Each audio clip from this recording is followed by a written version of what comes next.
যে কাজটা হতে হতেও হচ্ছিল না, যে সুযোগটা হাতের সামনে এসেও বেরিয়ে গিয়েছিল, যে সমস্ত কাজগুলো আপনার আটকে ছিল, সেই সমস্ত কাজকর্মগুলো এবারে ঘটবে। এবারে আপনি ফল পাবেন এবং সঠিকভাবে ফল পাবেন। কিন্তু সব রাশির ক্ষেত্রেই কি সমান সুযোগ এনে দেবে বৃহস্পতি? না, এমনটা কিন্তু নয়। ভিডিওটা সম্পূর্ণ দেখুন, আমি পুরো ব্যাপারটা বলে দেব যে কাদের ক্ষেত্রে কি ঘটনা ঘটবে না ঘটবে। তো সম্পূর্ণ ভিডিওটা দেখতে থাকুন। তো আপনারা মোটামুটিভাবে খবর পেয়েই গেছেন, কিংবা এর আগের বেশ কয়েকটা ভিডিওতে আমি বলেও ছিলাম যে বৃহস্পতি রেট্রোগেট এন্ড হতে চলেছে এবং বক্রী থেকে মার্গী হতে চলেছে, যে ভাষাটা আপনারা প্রায় শুনে থাকেন। তো এখন বৃহস্পতি যখন বক্রী হয় তখন কি ঘটনা ঘটে? বেশ কিছু কাজকর্ম, সেই কাজকর্মগুলো আটকে যায়, কারো অর্থ আটকে যায়, কারো কাজ আটকে যায়, কারো ব্যবসা আটকে যায়, কারো কাজ ঠিকঠাক চলে না, কেউ কাজে এনার্জি পান না। এই ঘটনাগুলো কিন্তু ঘটতে থাকে। কিন্তু আমি বললাম, সব রাশির ক্ষেত্রে কিন্তু সমান ঘটনা ঘটবে না, বিভিন্ন রাশির জন্য বিভিন্ন রকম ঘটনা ঘটবে। তবে আজকে একদম একটা ডিটেলস আলোচনা করে নেব যে কি ঘটতে পারে বা কি না ঘটতে পারে, কি সুযোগ আপনি পেতে চলেছেন সেই সংক্রান্ত বিষয়েতে। তো প্রথমেই একটু ট্রানজিটের ব্যাকগ্রাউন্ডটা আমি দেখে নেব যে ট্রানজিটের ব্যাকগ্রাউন্ড কি রয়েছে, যা বা বৃহস্পতি কবে থেকে বক্রী ছিল। আমরা দেখছি যেটা বৃহস্পতির বক্রীর অবস্থানটা কাটছে কবে না, 11ই মার্চ 2026, এবং মিথুনে কেটে যাচ্ছে, অর্থাৎ মিথুন রাশিতেই বৃহস্পতি ছিল। বৃহস্পতির অতিচারী গতি রয়েছে আপনারা জানেন, এবং অতিচারী গতিটা 2033 সাল পর্যন্ত থাকবে।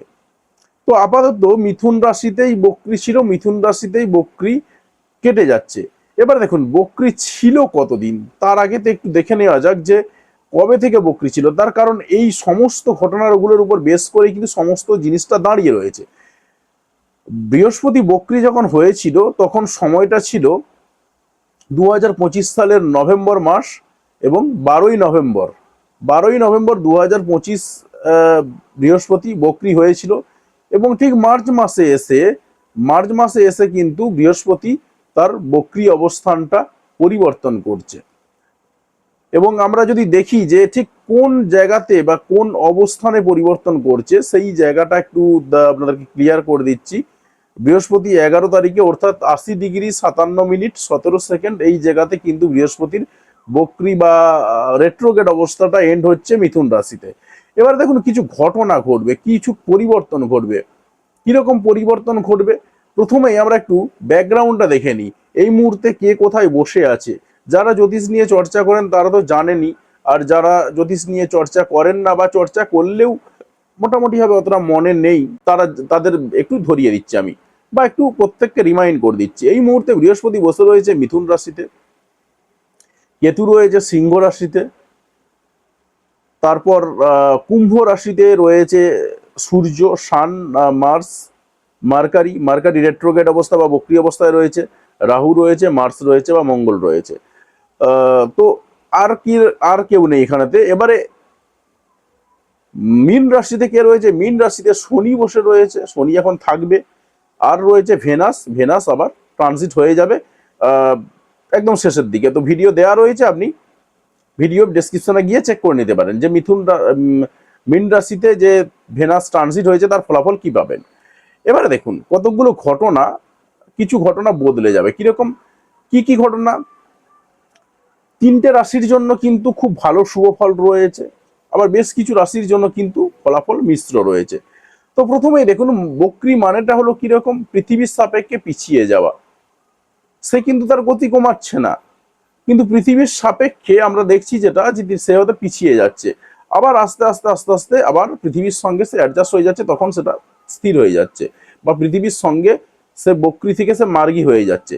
এবারে দেখুন এই জায়গাতে আমি বলছিলাম যেটা অর্থ, কেরিয়ার, শিক্ষা, বিয়ে, সন্তান, এই সমস্ত ব্যাপারে অনেকে একটু স্ট্রাগলের মধ্যে দিয়ে যাচ্ছিলেন, কিন্তু সেই স্ট্রাগলটা আস্তে আস্তে এন্ড হতে চলেছে। তো বিশেষ করে যারা সরকারি চাকরি খুঁজছিলেন, উচ্চশিক্ষায় যাচ্ছিলেন, বাধা পাচ্ছিলেন, সন্তানের দিক থেকে কিছু বাধা পাচ্ছিলেন, বিশেষ করে অর্থনৈতিক অবস্থা, যেটা সব থেকে মানুষের মধ্যে ঘটে থাকে, অর্থনৈতিক অবস্থায় বাধা পাচ্ছিলেন, সেই বাধাগুলো কিন্তু মার্চ মাসের 11 তারিখের পরেতে প্রায় শেষ হতে চলেছে। এবার দেখুন, আমরা যদি একটু কয়েকটা রাশির প্রেক্ষিতে দেখে নিই, যেমন মেষ রাশির ক্ষেত্রে কি হবে, আটকে থাকা কাজকর্মগুলো কিন্তু এগোবে। কর্কট রাশির ক্ষেত্রে কি ঘটবে, পারিবারিক চাপ কমবে। মকর রাশির ক্ষেত্রে কি হবে, আর্থিক পরিকল্পনাতে আপনি সফলতা পাবেন। মোটামুটি ভাবে এই জায়গাগুলো রয়েছে। আমি এর পরের ভিডিওতে তিনটে রাশি করে একদম পুরো ডিটেলস আলোচনা করে দেব, সেই ভিডিওগুলো অবশ্যই দেখে নেবেন, তাহলে পুরো ব্যাপারটা ক্লিয়ার হয়ে যাবে। এবার দেখুন, এই সময়টাতে কি ঘটনাগুলো ঘটে আপনাকে দেখুন। বৃহস্পতি বক্রী থেকে মার্গী হচ্ছে, তার মানে সে তার নিজের এনার্জিতে ফিরে পাচ্ছে। অর্থাৎ এনার্জি যখন ফিরে পাচ্ছে, এই জায়গাতে দাঁড়িয়ে আপনাকে কিন্তু খুব সতর্কতার সঙ্গে আবার কাজ করতে হবে। অর্থাৎ অন্যায় কোনো কাজ করলে চলবে না, কারণ এই মুহূর্তে আবার কিন্তু বৃহস্পতি আপনার দিকে তাকিয়ে বসে রয়েছে। আপনি কোনো ন্যায় কাজ করছেন না অন্যায় কাজ করছেন, সেই জায়গাটা কিন্তু ফোকাসড হয়ে থাকবে। তাই এই জায়গাতে ভুল সিদ্ধান্তে সাইন করবেন না, অহংকারে সম্পর্ক নষ্ট করবেন না, বড় ইনভেস্টমেন্ট কিন্তু দুমদাম করতে যাবেন না। তার জন্য অবশ্যই জন্মছক দেখে তারপরে করা উচিত, আদারওয়াইজ কিন্তু গল্পগুলো চেঞ্জ হয়ে যাবে। কারণ দেখুন, মার্গী বৃহস্পতি হচ্ছে সুযোগ দেয়, আর কিন্তু সে পরীক্ষা নিতেও ছাড়ে না। অর্থাৎ সুযোগ যেমন দেয় তার সঙ্গে সঙ্গে পরীক্ষাও নেয়। তাই এই জায়গাগুলোতে কিন্তু আপনাকে বিশেষ সতর্কতা অবলম্বন করতে হবে। তাহলে এই সময় সব থেকে উপকৃত হবেন কারা? দেখুন, এই সময় যদি আমি জাস্ট একটা জেনারেল ধারণা দিয়ে থাকি, সেই জায়গায় দাঁড়িয়ে এই মুহূর্তে বৃষ রাশির মানুষজনরা কিন্তু সব থেকে বেশি উপকৃত হবেন, এবং তার সঙ্গে সঙ্গে সিংহ রাশির মানুষজনরা কিন্তু উপকৃত হবেন। এছাড়াও বেশ কিছু মানুষজন উপকৃত হবেন। কারা উপকৃত হবেন? যাদের জন্মছকে বৃহস্পতি বক্রী ছিল, তাদের এতদিন ধরে বেশ কিছু কাজকর্ম হচ্ছিল না, আটকে ছিল, সেই জায়গাতে কিন্তু আপনি বেরিয়ে আসতে পারবেন এবং সফলতা পাবেন। যাদের বৃহস্পতির দশা কিংবা অন্তর্দশা কিছু একটা চলছে, তারা সফলতাগুলো ভালো করে বুঝতে পারবেন। তবে এই যে আমি বলে গেলাম, এর একেবারে ডিটেলস পাই টু পাই দেখার জন্য কি করতে হয়, জন্মছক দেখতে হয়। তার কারণ দেখুন, কার বৃহস্পতি কোন জায়গায় বসে রয়েছে সেটা আমি কিন্তু দেখতে পাচ্ছি না। শুধুমাত্র ট্রানজিটের পরিপ্রেক্ষিতে বললাম যেটা, যে এই মুহূর্তে আপাতত দাঁড়িয়ে বৃষ রাশির মানুষজনরা উপকৃত হবেন। আরেকজন মানুষ উপকৃত হবেন, সেটা হচ্ছে সিংহ রাশির মানুষজনরা উপকৃত হবেন। এই দুটো রাশির মানুষজন কিন্তু সব থেকে বেশি উপকৃত হবেন। এবারে দেখুন, আমি যেটা বললাম ট্রানজিটের পরিপ্রেক্ষিতে এই সমস্ত মানুষদের কিন্তু উন্নতির একটা ভালো যোগ দেখতে পাওয়া যাচ্ছে। এবারে যদি দেখা যায় যে কারো জন্মছক যদি দেখা যায়, জন্মকুণ্ডলিটা যদি দেখা যায়, সেখানে কিন্তু ফল একটু ভিন্ন হয়ে যাবে। তো ওভারঅল একটা ইন ডিটেলস ধারণা দিলাম আপনাদেরকে। সেই ধারণার উপর বেস করেই কিন্তু আলটিমেটলি চলতে থাকবে। আলটিমেটলি বলতে পারি সবার জন্যই একটা ভালো পরিবর্তন আসছে। কিরকম পরিবর্তন? না, এতদিনে যে সমস্ত কাজগুলো আটকে ছিল, সেই আটকে থাকা কাজগুলোর জায়গা থেকে আপনি বেরিয়ে আসতে পারবেন।